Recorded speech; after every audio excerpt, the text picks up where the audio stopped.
et l'inflation a-t-elle vraiment baissé partout? C'est la question que nous sommes en droit de nous poser alors que l'Organisation des Nations Unies pour l'alimentation et l'agriculture a enregistré en septembre dernier la plus forte hausse depuis 18 mois de son indice de référence des prix mondiaux des produits alimentaires. Selon ce rapport publié en fin de semaine dernière, les cours de tous les produits ont connu une hausse dont la plus importante a été enregistrée par les prix du sucre.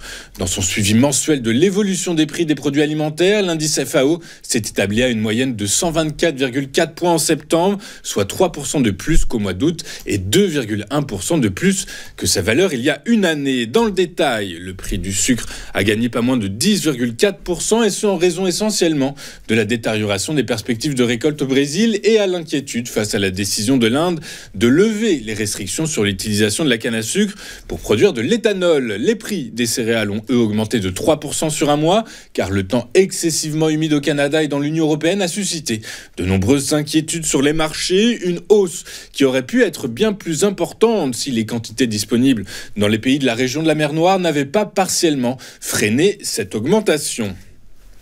Au chapitre microéconomique, BP a décidé d'abandonner ses objectifs en matière de réduction de la production de pétrole et de gaz d'ici 2030.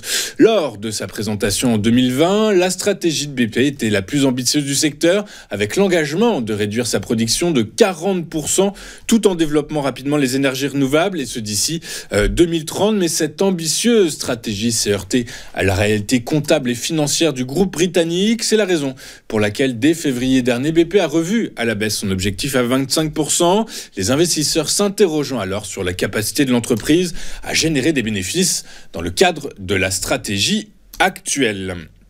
Toujours au chapitre micro, mais cette fois-ci en France. Nous avons appris hier qu'Atos ne souhaite pas donner suite à l'offre soumise le 30 septembre dernier par l'État français et ses partenaires industriels et portant sur l'acquisition des activités souveraines du groupe en lien avec la défense nationale. Citant plusieurs sources, le journal Les Échos explique que les pouvoirs publics étaient prêts au départ à offrir de l'ordre de 750 millions d'euros de valeur d'entreprise. Toujours, selon le quotidien économique, Atos souhaitait 1,3 milliard avant de ramener ce montant à environ 1 milliard d'euros.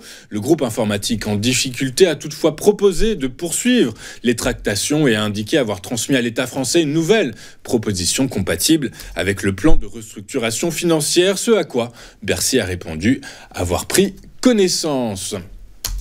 Alors que la saison des résultats va s'ouvrir ce vendredi avec les banques américaines, les marchés européens ont ouvert la semaine sur des gains timides hier, sentiment contrarié alors que les efforts diplomatiques visant à mettre fin à la guerre au Liban et à Gaza semblent vains. À Paris, le CAC 40 a avancé de 0,46% à 7576 points. À Londres, le FTSE tiré par les valeurs pétrolières qui profitent de la hausse des cours du brut a terminé sur un gain de 0,28% à 8303 points. Seul Francfort, plombé par le repli des commandes à l'industrie en août, n'a pas su garder la tête hors de l'eau. En Allemagne, les commandes à l'industrie ont en effet reculé de 5,8% en août alors qu'elles étaient anticipées en repli de 1,9% et qu'elles avaient augmenté de 3,9% en juillet. L'indice de référence allemand a ainsi perdu 0,14% à 19 094 points. À Wall Street, les investisseurs commencent à douter. La hausse des prix du pétrole, la guerre au Proche-Orient, l'ouragan Milton qui se renforce, les échéances électorales américaines et les Cassandres qui alertent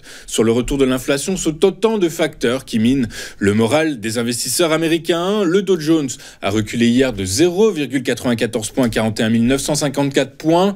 Le S&P 500 a lui perdu 0,96% à 5 695 points. Quant au Nasdaq, il a lui trébuché de 1,18% à 17 923 points. En Asie ce matin, le Nikkei a reculé de 1% à 38 937 points. Les marchés déçus de l'absence de détails de la part des autorités de Pékin sur les plans visant à soutenir l'économie chinoise. Sur le marché des taux souverains en zone euro, les rendements ont poursuivi leur ascension hier. Le rendement du Bund à 10 ans a signé sa 4e séance consécutive de hausse avec un bond de 3,5 points de base à 2,247 à 2,2475%. Le rendement allemand à 2 ans a lui pris 4,3 points de base à 2,249%. À l'heure de la culture en Europe, à l'heure que les doutes à l'endroit de la croissance économique américaine se dissipent un à un et que la nature du marché boursier de cette année a changé au troisième trimestre, les investisseurs continuent de se positionner sur le marché obligataire. Hier, les rendements du bond du Trésor à 10 ans prenaient 1,7 point de base à 4,02%. Notons que les bonds du Trésor, que les taux à 10 ans sont passés au-dessus de la barre des 4% hier, alors que ceux à 2 ans avançaient eux de 3 points de base à 3,983%.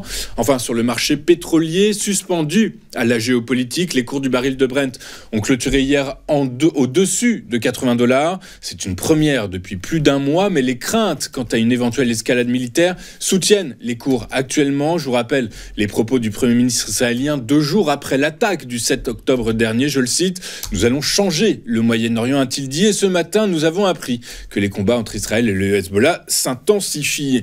Dans cette ambiance, le baril de Brent de la mer du Nord pour livraison de décembre a pris 3,69% pour clôturer au-dessus des $80 à $80,93 l'unité, son plus haut depuis fin août. Quant à son homologue américain, le baril de West Texas Intermediate avec échéance en novembre, il a lui gagné 3,71% à $77,14 l'unité. Juste avant de marquer une petite pause, on va regarder ce à quoi les marchés seront attentifs aujourd'hui et inévitablement, les investisseurs seront déçus, comme en Asie ce matin, du manque de détails des autorités chinoises quant au plan de relance proposé pour relancer leur économie. Par ailleurs, évidemment, l'évolution du conflit au Proche-Orient sera à suivre de très près, ce à quoi les investisseurs tâcheront de rester très attentifs. Je vous rappelle qu'en fin de semaine, dès vendredi, la saison des résultats trimestriels s'ouvrira aux États-Unis avec, comme d'habitude, les banques en vedette. Mais donc, en cette attente, les marchés, évidemment, suspendus à l'évolution de la géopolitique. On marque une rapide courte page de publicité. On se retrouve dans un instant avec Hervé Dupré et son Chrono Caca tout de suite sur Téléfinance.